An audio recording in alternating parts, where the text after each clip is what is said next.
Imagina só, estamos na França, em 1858. Um tempo de muita pobreza, de muita instabilidade. E é lá, numa pequena vila chamada Lourdes, que um dos eventos espirituais mais incríveis da história estava prestes a acontecer. E para começar tudo isso, o céu escolheu a mensageira mais improvável que se possa imaginar. O cenário dessa história já nos diz muito. Não é uma catedral imponente, nem um palácio. A gente está falando dos arredores de uma vila, numa gruta suja que era usada como abrigo de animais. Só por aí já dá para perceber que essa não é uma história comum. E é aqui que fica a pergunta central, a que realmente nos intriga. Como é que uma menina, a mais pobre, a mais esquecida da cidade, se torna a porta-voz do céu? É isso que a gente vai tentar entender agora, mergulhando nos fatos dessa história extraordinária. Para a gente entender Lourdes, primeiro a gente precisa conhecer a protagonista, Bernadette Soubirous. A vida dela era, sem exagero, um retrato da pobreza mais absoluta. Pensa bem na situação. A família dela morava no Cachó, que era uma antiga prisão, um cômodo só, úmido, horrível. A Bernadette era muito fraquinha, sofria de asma, nunca foi para a escola e só falava o dialeto local. Ou seja, ela era praticamente invisível para a sociedade. Ela não tinha absolutamente nada, mas, como a gente vai ver, era exatamente isso que a tornava a pessoa perfeita para o que estava por vir. E foi essa menina que, no dia 11 de fevereiro de 1858, enquanto catava lenha na gruta de Massabielle, viu algo que mudaria o mundo para sempre. Não foi só uma visão. Foi o começo de um diálogo direto entre o céu e a terra.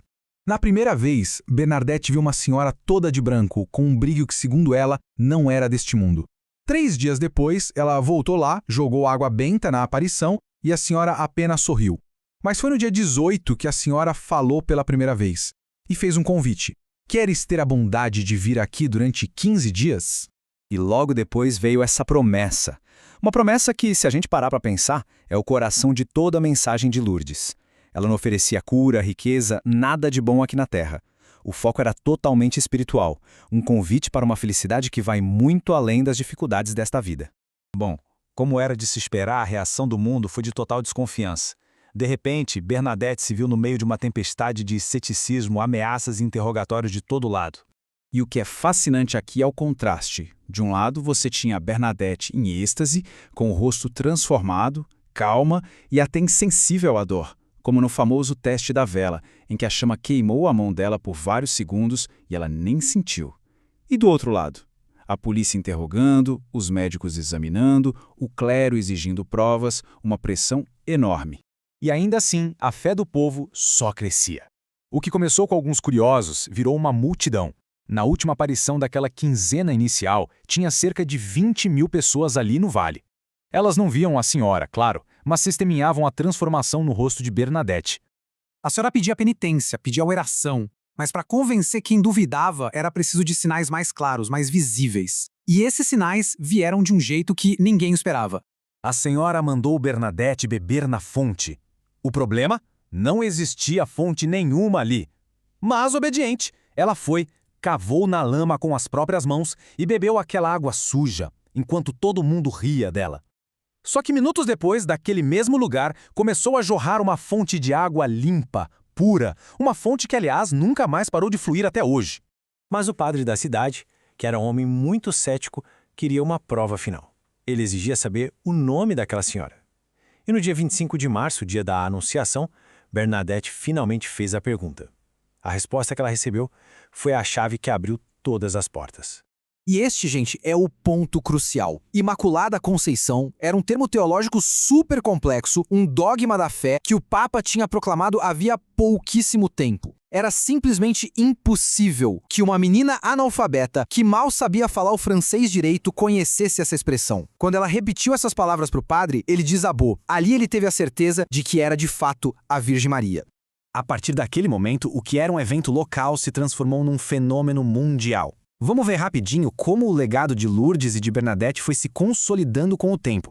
A igreja, claro, fez uma investigação super rigorosa, que durou 4 anos. E em 1862 declarou as aparições como autênticas. Bernadette viveu o resto da vida dela de forma muito humilde num convento. E hoje, Lourdes recebe milhões e milhões de pessoas todos os anos. Os números dão uma ideia da magnitude do que aconteceu lá. São cerca de 6 milhões de peregrinos por ano. Aquela fonte ainda jorra 120 mil litros de água por dia. E talvez o mais impressionante, o Escritório Médico de Lourdes, que usa critérios científicos extremamente rígidos, já reconheceu 71 curas como cientificamente inexplicáveis, ou seja, verdadeiros milagres. E a Bernadette? Bom, ela recusou toda a fama, todo o dinheiro que ofereceram, viveu uma vida de muito sofrimento, com tuberculose óssea, e nunca pediu para ser curada pela água da fonte. Morreu aos 35 anos, e décadas depois, quando seu corpo foi exumado, ele foi encontrado perfeitamente preservado. Um último sinal extraordinário de uma vida única. A história de Lourdes nos deixa com essa reflexão. Nossa Senhora não apareceu num palácio, mas numa gruta suja. Não escolheu uma rainha, mas uma menina pobre e ignorada por todos. A mensagem parece muito clara. O céu olha primeiro para os pequenos, para aqueles que o mundo não vê. E isso nos faz pensar, quem são os esquecidos de hoje, que talvez estejam sendo chamados para mudar o mundo?